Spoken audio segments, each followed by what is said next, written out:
last point, and I've been talking to Byron a little bit about some of the work at Randolph. I'm really happy to hear it, and that is that kids who are regularly involved in community service have fewer problems.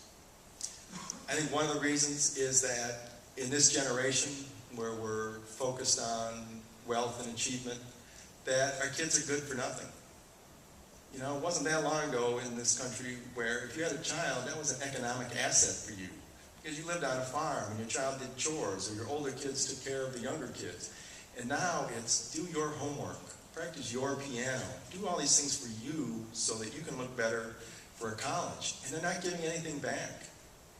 I mean, when you were depressed and your grandmother said, you don't want to be depressed, go do something nice for somebody else, she knew what she was talking about. Because we have to feel that there's a purpose for us and that we are actually contributing. And I've seen I used to work at this Catholic school, all boys Catholic school, where, you know, they all played hockey, really, you know, kind of tough, manly boys. But they used to have to do this 6-week community service project at the end of their senior year. And then they have to come back and stand in the chapel and give a talk about it. And a lot of these kids would break down, you know. When that retarded kid kissed me and said he loved me at the end. I guess my Boston accent is the best I can do, sorry. I'm actually from Boston. You know, it broke me up.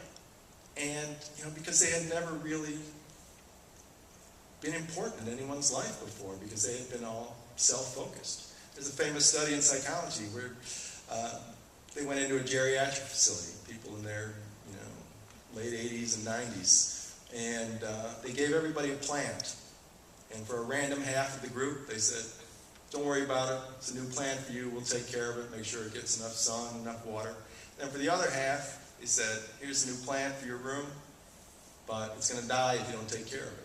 They come back 6 months later, check the mortality statistics. More of the people who didn't have to take care of the plant are dead. You know, you need that feeling that you are important, that there's some meaning to your life. And too often we forget about that